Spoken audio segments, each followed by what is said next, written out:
¿Lo leemos todos juntos? Filipenses capítulo 1, versículos el 20 y el 21. Dice así la palabra del Señor.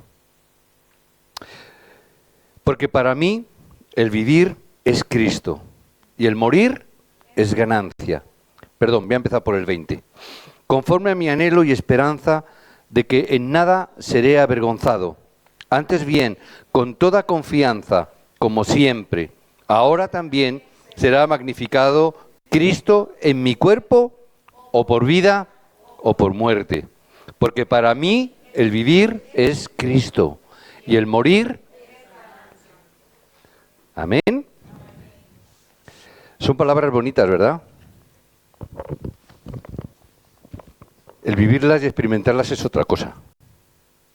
Me hubiera gustado, y de hecho he traído, pero no me funciona el aparato para haberlo puesto aquí en las diapositivas, porque creo que hoy es un... No va, es igual, no importa. Escuchamos bien, ¿vale? Escuchamos bien, vamos a ir despacito, porque el tema y el tema de hoy es un tema importante, porque ¿cuántos de aquí no hemos estado, o estamos, o estaremos en sufrimiento? ¿Cuántos están, no han estado en sufrimiento? Es algo que nos atañe a todos, ¿verdad? Había una vez un misionero bautista, inglés, para más datos, llamado William Carey. No sé si alguno lo conoceréis. Es un misionero que comenzó las misiones en la India, allá por el año 1793. En el año 1813 había traducido la Biblia, durante ese tiempo, tradujo la Biblia a los 10 dialectos más importantes de la India. 10 dialectos de los más importantes de la India. Fue el fruto de 20 años de duro trabajo y de duro esfuerzo.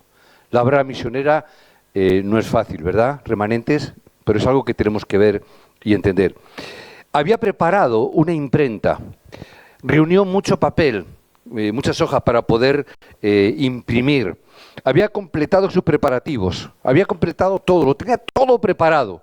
La noche antes de empezar a imprimir esas hojas, esos materiales, hubo un incendio. Se quemó todo. Todo se redujo a cenizas. El trabajo de 20 años se tradujo o se convirtió de la noche a la mañana en un puñado de cenizas. Cualquiera de nosotros sería desgarrador, sería 20 años de trabajo. Yo recuerdo una vez que mi ordenador se me estropeó. Tenía un disco duro, se me estropeó. ¿Cómo hago esto? Se me ha estropeado. ¿Quién me lo puede arreglar? No conocía a Andrés en ese momento, creo. Y conocía a un hermanito que ya no está, y le llamaba por teléfono. ¿Cómo puedo hacer esto que se me ha perdido todo el trabajo del ordenador? Desesperado llamando. ¿Qué? He perdido el trabajo del ordenador. Pude recuperar, me dio algunas claves, me dio algunas cosas, pude recuperar todo. Perdí un año. El 13. No sé si viendo que sois supersticiosos, el 2013. Lo perdí. Lo he perdido, mejor dicho. Pude recuperar algunas cosas, lo perdí. Pero fue traumático, fue el trabajo, el esfuerzo de todo un año, de trabajos, de estudios, de preparación de mensajes, de todo lo he perdido. Todos los mensajes lo perdí. Y yo dije, por un año, y casi me da un infarto. Este hombre lo perdió todo, el trabajo de 20 años. Este hombre, sorprendentemente, pudo decir las siguientes palabras. Dice, hemos fracasado, pero no nos decepcionaremos. Dice, nuestro segundo camino, nuestra segunda manera, puede ser recorrer con más certeza y con más facilidad el camino. Publicaremos un manuscrito mejor que las traducciones bíblicas que se han perdido. Finalmente, este hombre triunfó y cumplió sus objetivos. Publicó una traducción de la Biblia mucho mejor de los que habían escrito durante esos 20 años. Hasta el final, este hombre fue un hombre que alabó y glorificó a Dios. Amén. Para un creyente, para un hijo de Dios, el sufrimiento es simplemente el preludio de las mayores bendiciones. Que alguien diga amén, por favor. El sufrimiento es el preludio, lo que antecede a las mejores y más grandiosas bendiciones. Tenemos que experimentar esto. Este hombre, William Carey, se alegró de las pruebas. ¿Por qué? Porque conocía el plan de Dios. Sabía el plan de Dios. Un hombre que venció, pero que glorificó a Dios hasta el momento último de su muerte. Nunca, jamás pudo ser derrotado por su entorno. Jamás, nunca fue derrotado por otras personas. Jamás, nunca fue derrotado por nadie. Porque nadie puede derrotar a un hijo de Dios salvo a sí mismo. El único que puede derrotar a un hijo de Dios es el propio Hijo de Dios, que puede derrotarse a sí mismo. Pero nadie puede vencerle. Durante 40 años, este hombre, William Carey, fue un misionero autosuficiente, es decir, él mismo generaba su propio ingreso para vivir y no depender de ninguna organización. Él vivió en el campo. Lo que muchas veces estamos predicando aquí, los misioneros, Dios tiene que levantar a los misioneros y a los obreros, que la economía no salga de las iglesias o de las instituciones, porque de alguna manera quedamos atados a las instituciones, a las organizaciones. Cuando el misionero o el obrero sale al campo, el propio campo da alimento al misionero o da alimento al obrero. Es así, porque la economía, decimos muchas veces, no está en las iglesias. La economía está en el campo. En el campo es donde esa economía de la oscuridad que tiene el diablo, tenemos que salir y arrebatarla en el nombre de Jesucristo, porque eso es lo que te va a ti a mantener en el campo, como fue a este hombre. A menudo las bendiciones, el problema es que las bendiciones que Dios tiene para nosotros aparecen disfrazadas. Se disfrazan, ¿de qué? De sufrimiento. Por eso muchas veces decimos, cuando venga un problema, un sufrimiento, no lo deseches. ¿Por qué? Porque ahí dentro está disfrazado, pero hay una gran bendición. Muchas personas se desalientan, caen, en última instancia, pierden las grandes bendiciones porque no saben leer o no saben ver que a través del sufrimiento, que a través del problema, ahí vienen las bendiciones. Las perdemos. Las bendiciones a veces, les decían los remanentes hoy, a veces vienen las pruebas a nuestra vida, pero no tenemos que tener miedo a las pruebas. ¿Por qué? Porque es el camino de la bendición. La prueba viene a nuestra vida, pero es verdad que se manifiesta a través de personas, circunstancias, incidencias o incidentes. Pero las bendiciones vienen a través de las pruebas. Siempre, hoy hemos hecho un pequeñito estudio con ellos, siempre vemos que a través de las pruebas vienen las bendiciones. Es así. ¿Por qué será que eso Dios lo hace de esa manera? Porque la bendición de Dios es algo grandioso. Algo grandioso, algo enorme, algo precioso de parte de Dios. Es algo que no se puede perder. Dios nos está bendiciendo, pero perdemos muchas de las bendiciones de Dios. Por eso Jesús mismo nos dijo, no puedes echar vino nuevo en odre viejo. ¿Por qué? Dios quiere bendecirnos, pero nuestro odre es viejo, está caduco, está cuarteado. Si echo vino nuevo ahí, no es solamente que se va a romper el odre viejo, es que la bendición también se va a perder, el vino se derrama. No podemos perder las bendiciones de Dios que tiene para nosotros. Por eso el mensaje que llevamos desde primero de año, ¿cuál fue? Tenemos que cambiar los moldes viejos.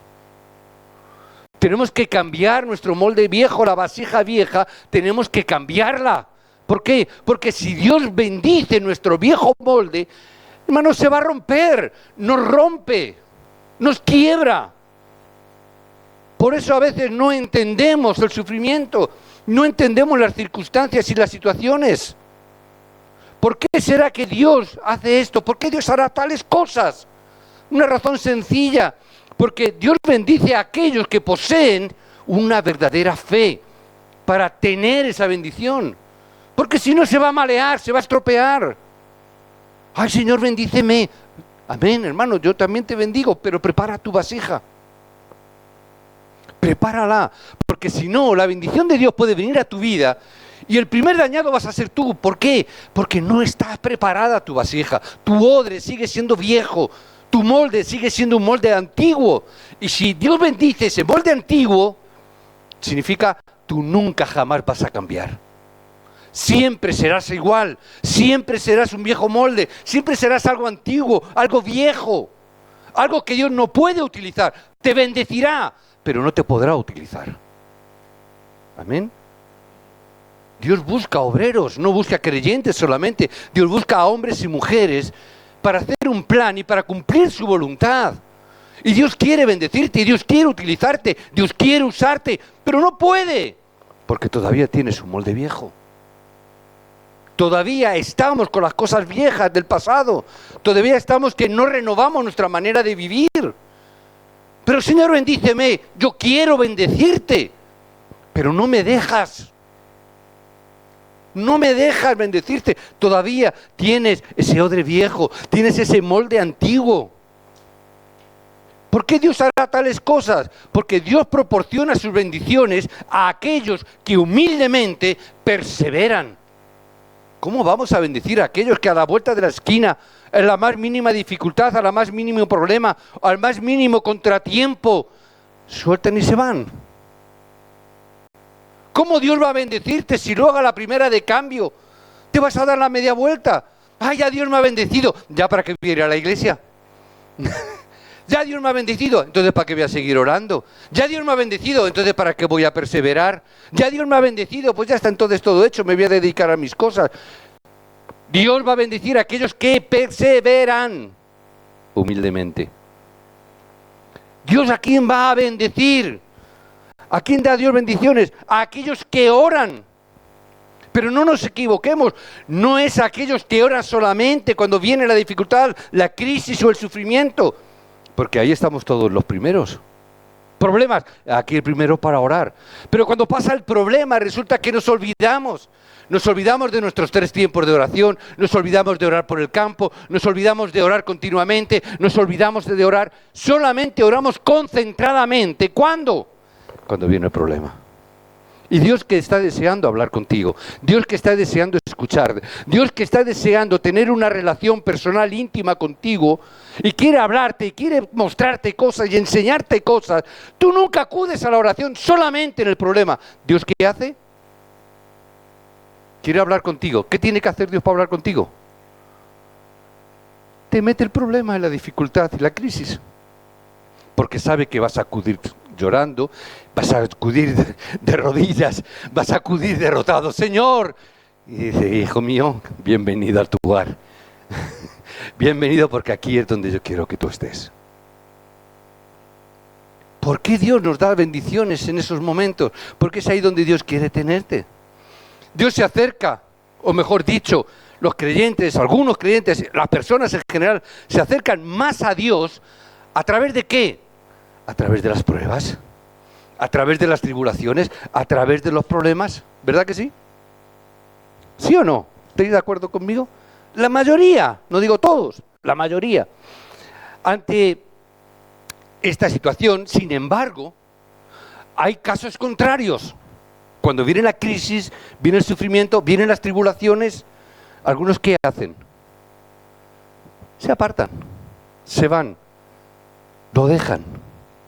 ¿Verdad? Porque sufrimiento no podemos. Ese sufrimiento nos hace tropezar, ese sufrimiento nos debilita la fe, ese sufrimiento nos hace abandonar. ¿Cuál diríais de las dos situaciones, cuál sería la buena? ¿Cuál? ¡Ninguna! Las dos están mal. ¿Por qué? No necesito estar mal para estar en la presencia de Dios. No necesito estar mal para eso. A veces decimos eso, la buena es cuando tengo problemas voy. ¡No! Eso significa, no conocemos el método de Dios. Eso significa, no conocemos cómo Dios obra. Significa, no conocemos a Dios de verdad. Miremos en la Biblia. Tenemos casos, tenemos ejemplos en la Biblia. Después del éxodo de Egipto, los israelitas se enfrentaron a circunstancias terribles cuando salieron al éxodo.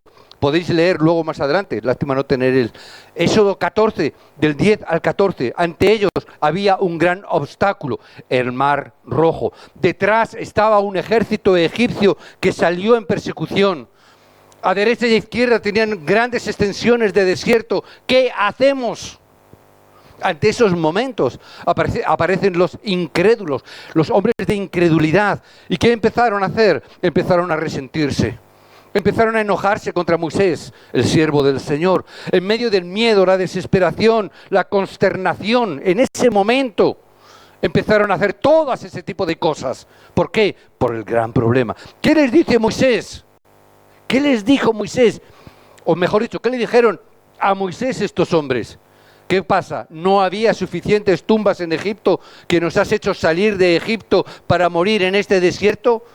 ¿Por eso nos has hecho sacarnos de Egipto para morir en ese lugar? ¿No había otro sitio? ¿No había tumbas en Egipto para hacer esto? Sin embargo, las personas de fe, los que entienden las circunstancias, los que entienden la crisis, los que entienden el plan de Dios, los que entienden el propósito de Dios y sus circunstancias, no fueron movidos. No son movidos por las circunstancias, no son movidos por los problemas. Más bien confiaron completamente en Dios. ¿Por qué? Porque tenían seguridad del poder de Dios, del Dios Todopoderoso. Es la diferencia cuando estamos en crisis, es la diferencia cuando estamos en un sufrimiento. Que pensamos, ¿por qué Dios ha permitido esto? Nos hacemos esa pregunta. ¿Por qué Dios habrá hecho eso? ¿Por qué estoy yo en enfermedad? ¿Por qué me ha venido esta enfermedad? ¿Por qué me han robado en casa nuestros hermanos de Corea, nuestra hermana Kim? Anoche, mejor dicho, el viernes por la noche le entraron a robar a su casa. ¿Por qué me han robado en mi casa? ¿Por qué han entrado? Y sufrimos, nos hacen sufrir. En ese momento, ¿qué es lo que tenemos que hacer? Dios es el Dios Todopoderoso. Podríamos quejarnos. ¿No hay suficientes casas para que entren a robar? ¿No hay suficientes personas en el mundo para que tengan enfermedades? ¿No hay tantas cosas que, ¿por qué me viene a mí esto? ¿Cuántas veces no nos lo hemos preguntado? ¿Cuántas veces incluso hemos, como estos hombres, decirlo de alguna manera, nos hemos quejado? ¿O hemos entrado en enojo? ¿O hemos entrado en confrontación incluso con Dios? David lo hizo. Se enfrentó a Dios en alguna ocasión. ¿Por qué Dios me has quitado el gozo de mi salvación? No solo decía, ay, ¿por qué me has quitado el gozo de mi salvación, Señor? No, lo dijo como, o yo lo intuyo por lo menos en el contexto. ¿Por qué me has quitado esto? A veces somos exigentes, hermana, claro que sí, somos exigentes con Dios. Y entramos en esa circunstancia, pero no entendemos por qué. Estos hombres, los que entendieron el propósito y comprendieron que tenían la seguridad en el poder de Dios, Moisés les tuvo que responder a estos hombres. Yo diría, hoy no escuchemos a Moisés, escuchar lo que Dios nos dice en el día de hoy. Amén. No lo pongáis simplemente, porque a veces decís, bueno, lo dijo Moisés, lo dijo en aquella época, yo no estaba, yo no soy del pueblo de Israel, eso ocurrió hace muchos años. Tenemos que verlo como que es la palabra que Dios nos dice, y Pablo lo reafirma en Romanos. La palabra que está escrita en el Antiguo Testamento es para nosotros en el día de hoy. Tengo que entenderla para mí, no solamente para aquel entonces, sino para mí, porque ¿qué palabra le estaba dando? Y Dios le dio una palabra: no tengáis miedo. ¿Esa palabra para quién será? ¿Es que hoy no tenemos motivos para tener miedo? ¿Es que hoy no tenemos motivos para tener inseguridad? ¿Es que esa palabra para mí hoy no es vigente? Es que Dios no puso en la Biblia 365 veces, como decían los remanentes hoy, muy inteligentemente, 365 veces en la Biblia nos está diciendo no tengáis temor. ¿Será por algo? ¿Será importante o no será importante cuando Dios lo dice 365 veces? Y un remanente saltó, una por cada día del año. ¿Verdad? Una por cada día del año. 300, no tengáis miedo. ¿Qué nos está diciendo el Señor en esos momentos de dificultad? Recordar, frente al Mar Rojo, detrás egipcios, desierto a derecha e izquierda. ¿Qué le está diciendo? Permanecer firmes. En medio de la crisis, en medio del problema, en medio del sufrimiento. ¿Qué nos dice? No tengas miedo, permanece firme. No te muevas. permanece firme. ¿Por qué? Porque vas a ver la gloria de Dios. Porque vas a ver la liberación que Dios hoy va a traer a vuestra vida.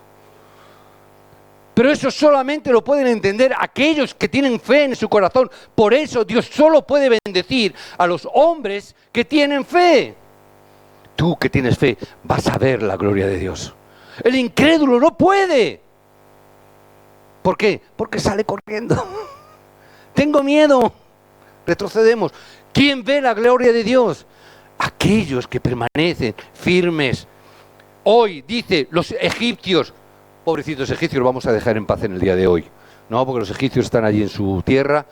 Pero ¿qué estamos diciendo cuando decimos egipcios?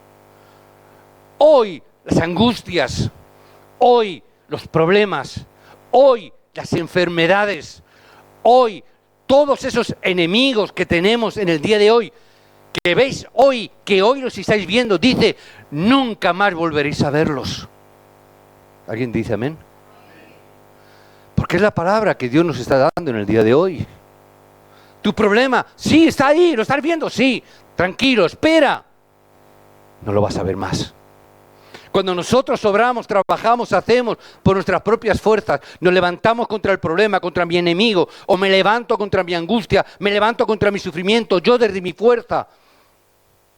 Podemos vencer esa batalla. A veces vencemos batallas. A veces tenemos fuerza y la vencemos. Pero ¿qué ocurre? Que ese enemigo vuelve. Ese enemigo vuelve. Cuando Dios pelea la batalla, tu enemigo jamás vuelve más. ¿Por qué? Porque Dios hace la obra completa. Dios trae la respuesta completa. Dios nos saca de esa situación completamente. Simplemente dice una cosa, simplemente permanece. Por eso decía, ¿quiénes reciben la bendición de Dios? Aquellos que perseveran, aquellos que permanecen, aquellos que realmente creen, son los que reciben la bendición de Dios. Y luego termina diciendo, si cogéis el Éxodo 14, el versículo 14, ¿sabes con qué palabra termina? Me encanta, me encanta. 14, ¿lo tienes? ¿Cuál es la última palabra? Tranquilos. ¿Qué dice? Tranquilos. Hermano, que estás sufriendo, que tienes problema, que estás ahí peleando, que os han robado en casa, que os han despedido, no sé si hay alguno que la hayan despedido, pero que no. Ante toda esa situación, Dios nos dice, estar tranquilos, tranquilos, porque Dios pelea la batalla por ti. Tranquilo ante tu problema, tranquilo ante tu sufrimiento. Dios pelea la batalla por ti. Podrás estar tranquilo. Amén. ¿Más ejemplos? Podríamos hablar de José, pero lo hemos hablado muchas veces. Voy a avanzar. Podemos hablar de Job, la prueba extrema de Job. ¿Alguien tiene un sufrimiento mayor que Job?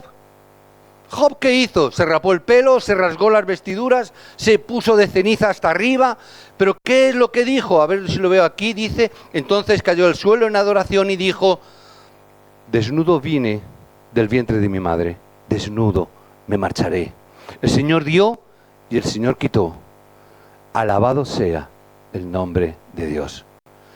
Hasta que no lleguemos a entender que aun a pesar del sufrimiento, un hombre que perdió familia, hijos, que perdió bienes, que lo perdió todo, que incluso cayó en la desesperación de la enfermedad más agónica, más la sarna que tuvo, que se rascaba con trozos de piedra, de tejas, se rascaba del sarpullido que tenía. Un hombre que pudo llegar a entender eso y en medio de todo el sufrimiento llegó a expresar esto: alabado sea el nombre de Jehová. Alabado sea el nombre de Dios. ¿A quién Dios va a bendecir? ¿A quién va a bendecir Dios? En todo esto, Job no pecó al acusar a Dios de hacer maldad. Lo leemos en Job capítulo 1, 20 al 22. Aún a pesar de todo eso, no levantó su boca contra Jehová. No se quejó. ¿Por qué Dios? La mujer sí. Pero bueno, es otra historia. La mujer sí que lo dijo, reniega de tu Dios y tal. Bueno, es otra historia. No pongamos ahora. Pero él, ¿qué es lo que hizo Job? Perseveró. ¿Qué hizo José en la cárcel y esclavo? ¿Qué hizo? Perseveró. ¿A quién Dios bendice? Al que persevera. ¿Por qué caemos entonces en las tribulaciones? Muy sencillo, vamos a ver si lo puedo decir rápido. ¿Por qué caemos en las tribulaciones? ¿Por qué caemos en el sufrimiento? Primero, por no conocer los métodos de Dios. No conocemos el método de Dios. Sabemos que en todas las cosas, nos dice la palabra, dice que en todas las cosas Dios obra para bien a aquellos que ama. ¿Os habéis quedado así? No. Romanos 8:28. A los que aman a Dios, que dice, todas las cosas ayudan. Amén. Entonces, no entiendo el método de Dios. Cuando yo me quejo, cuando yo caigo en tribulación, cuando yo caigo en esta situación, es porque no estoy entendiendo que por medio de ello, a los que Dios ama, todo eso que tú estás sufriendo, que tú estás pasando en el día de hoy, es por causa de bendición. Conforme a los que su propósito son llamados. Si ignoramos este principio, si yo ignoro esta palabra, ¿qué va a pasar? Que voy a estar en preocupación. No solamente en preocupación, voy a tener inseguridad cada día de mi vida. Porque hay tantas cosas que me ocurren en mi vida. Cada día me ocurren cosas. ¿Qué tengo que saber? Que todas las cosas me ayudan a bien. Las buenas, las menos buenas, las regulares, todas me ayudan a bien. ¿Por qué? Porque amo a Dios y porque he sido llamado con un propósito en mi vida. ¿El problema cuál es? Que no entiendo el propósito de Dios. No sé el propósito de mi vida. Entonces no voy a entender jamás por qué me vienen las dificultades.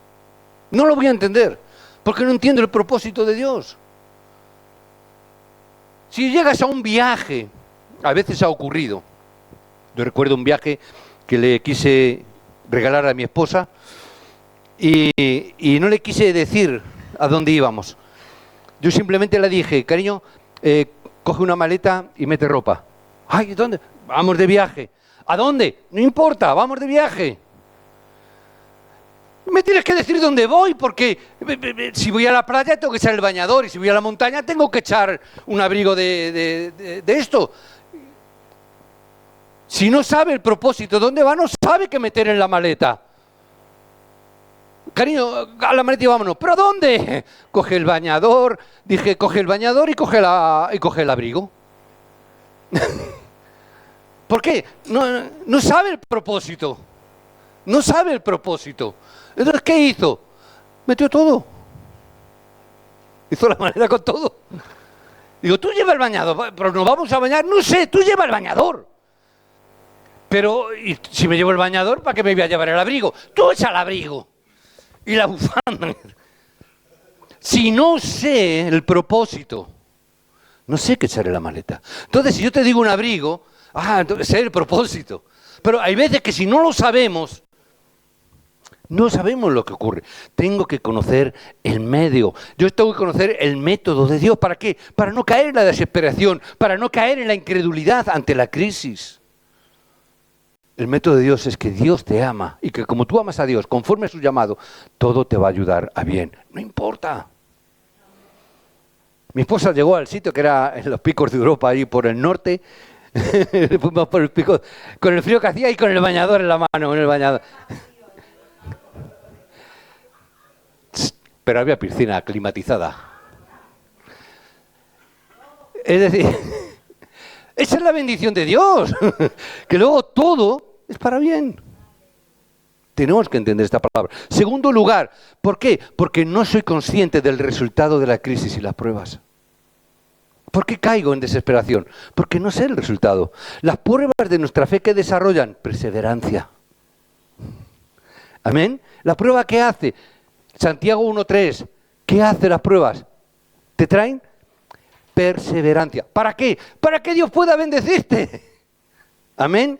Porque Dios quiere bendecirte. Es a través de la perseverancia que Dios nos da las bendiciones grandiosas. Dios nos da esas bendiciones. Dios nos lleva a orar hasta el final ¿Para qué? Para recibir el cumplimiento de la palabra. ¿Qué Dios quiere? Perseverancia, ahora. ¿Pero cuánto? Hasta que Dios te dé la respuesta. Perseverancia. ¿Por qué permite la prueba? Para que tengas perseverancia. Para que Dios pueda bendecirte. Para que puedas ver el cumplimiento de su palabra. ¿Por qué Dios lo permite? Para que en ti se forje un carácter. No queremos cambiar los moldes. No te preocupes. Hay algunos que no quieren cambiar los moldes. Yo os digo, no os preocupéis. No os preocupéis. Dios os lo va a cambiar. No os preocupéis. Dios te va a cambiar el molde. Es que, pastor, es que... Tranquilo. Estamos en el Evangelio de la Gracia, ¿no? Tranquilo. ¿No quieres cambiar el molde? No lo cambies. No lo cambies. Ya verás tú el Goliat que te va a salir. Ya verás tú el ejército asirio que te va a salir. Ya verás tú el problema que te vas a encontrar cuando te encuentres con las mujeres como las mujeres de Potifar. Te vas a enterar. Dios sí o sí te va a hacer cambiar el molde. ¿Por qué? Porque con nuestro nivel, decíamos la semana pasada, con nuestro nivel no se puede hacer la evangelización del mundo. Con nuestro nivel, Dios no va a hacer la obra. No puede hacer la obra con nuestro nivel. Por eso Dios va a cambiar tu molde. Tranquilo, Dios lo va a hacer. ¿Cómo? Quizás te meten en una persecución como hizo en la época de Esteban. Mira cómo tuvieron que salir. ¿No queréis salir a hacer la evangelización? No, que estamos muy a gusto en Jerusalén. Que estoy muy a gusto en Jerusalén. Esteban, vete a la iglesia. Y le mandó a la iglesia de los libertos, al templo o a la sinagoga de los libertos. Mira si salieron. ¿No queréis salir? ¿Cómo que no queréis salir? Mira si salieron. Que tenéis que ir a Roma. Señores, ¿qué me da pereza ir a Roma? ¿Qué te da pereza ir a Roma? No te preocupes, hijo, ya te llevan ellos. Persecución que te crió. ¿Cómo fue Pablo a Roma? En el Transiberiano, en el Titanic. No quiero ir a Roma. No te preocupes, si no vas a ir a Roma, te van a llevar a Roma. ¿Cómo fue? Preso. ¿Cómo vas a ir? Hermano, ¿cómo quieres ir? ¿Preso en galera o en primera? ¿Cómo queremos ir a Roma? ¿Cómo queremos hacer la evangelización del mundo? ¿Podemos hacerlo o en burro, como salió la niña esta del cambio climático? ¿En burro? ¿En avión?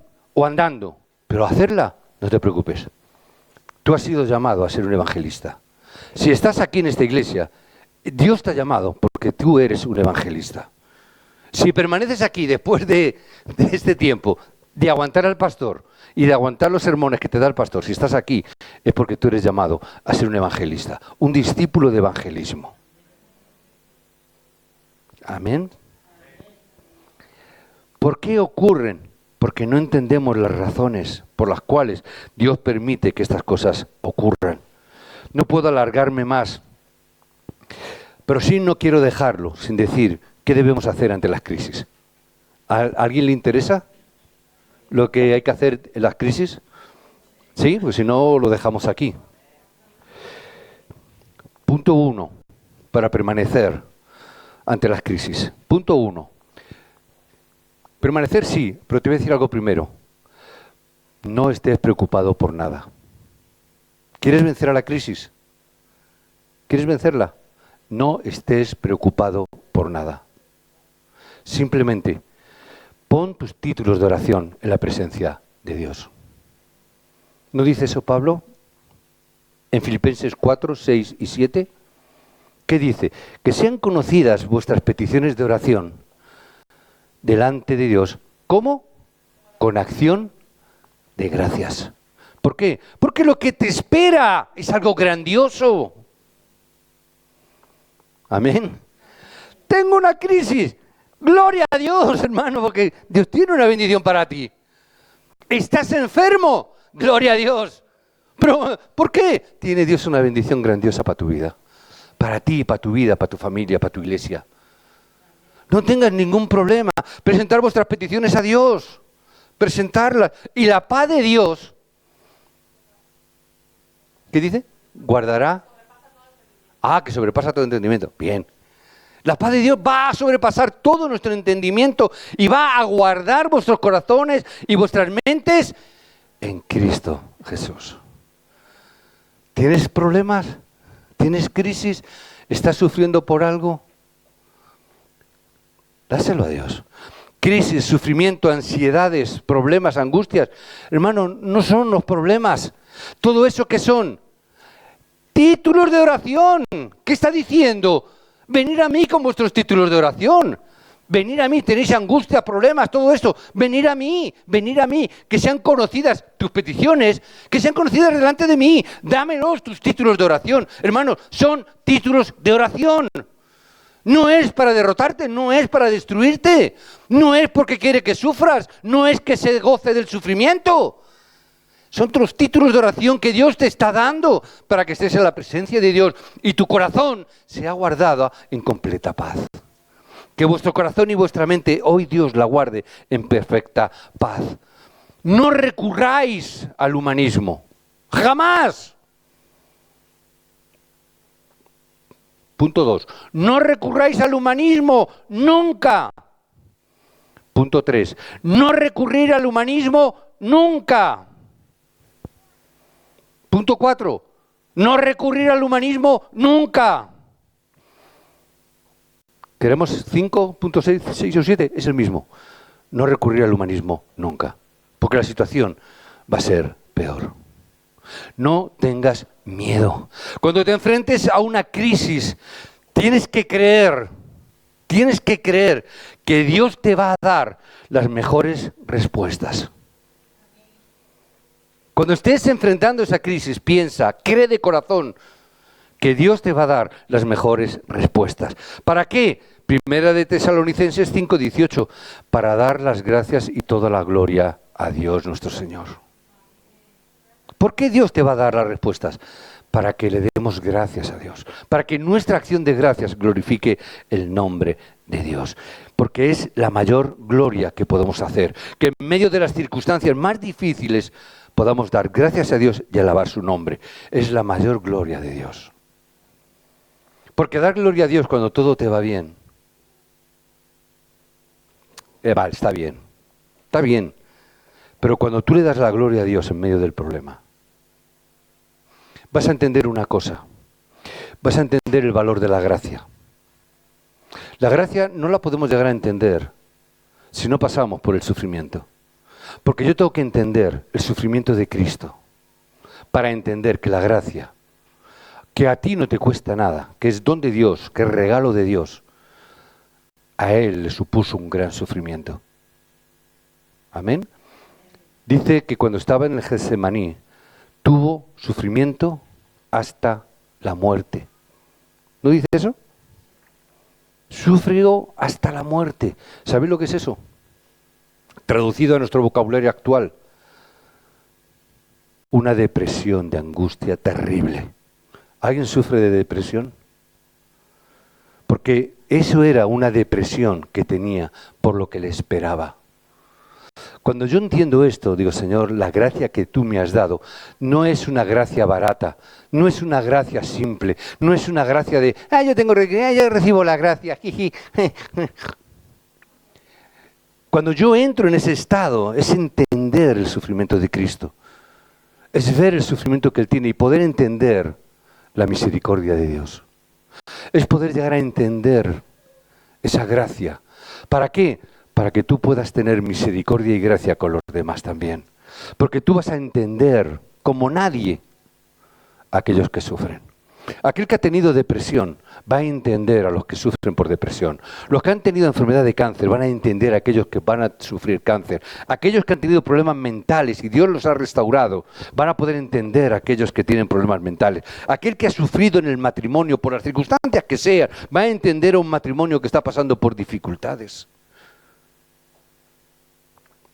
Porque la gracia, tú estás experimentando esa gracia de Cristo, ese amor y esa pasión que Cristo nos dio por nosotros, que vamos a poder extenderla a los demás. El poder decir, yo te entiendo. Lo único que diferencia es que yo he recibido la gracia de Dios y tú no. Pero tú también puedes recibirla. Amén. Tú también puedes recibirla. Es lo que nos está diciendo la palabra. Si nosotros, frente a la crisis, de verdad podemos creer esto, será como un arma termonuclear como una bomba termonuclear, la fuerza y el poder que emana de esta bendición. Simplemente eso. Es un poder tremendo lo que Dios tiene para nosotros. Hoy hemos cantado una canción preciosa, Cuando levanto mis manos, ¿verdad? Cuando levanto mis manos. En medio de la crisis, yo te digo, levanta tus brazos, levanta tus manos y disfruta de la crisis. No me he vuelto loco, sé lo que digo. Disfruta de la crisis. Ya sabéis por qué lo digo, ¿verdad? Ya sabéis por qué lo digo. Disfruta de la crisis. ¿Por qué? Porque no estás simplemente en medio de una crisis. No estás simplemente en medio de una crisis. Más bien, estás dentro de Dios y dentro del plan de Dios. Disfruta por eso de la crisis. Porque Dios está contigo. Porque estás en medio del plan y de la voluntad de Dios. Porque estás en medio del deseo de Dios. Disfruta de ello. Es la perspectiva que debemos de mantener siempre dentro de Cristo. Amén. Os bendigo en el nombre de Jesucristo para que podáis permanecer en Cristo. Para que podáis disfrutar incluso de la crisis. El apóstol Pablo, hemos leído, deseaba que solo Cristo fuera glorificado por medio de él. Incluso en la prisión más recóndita, independientemente de si moría o si vivía. Pero él le dio toda la gloria a Dios. Os bendigo en el nombre de Jesucristo para que podáis estar en esa voluntad, en ese plan. Y Dios os dé las bendiciones que tiene preparadas y reservadas para cada uno de vosotros. Os bendigo en el nombre de Jesucristo.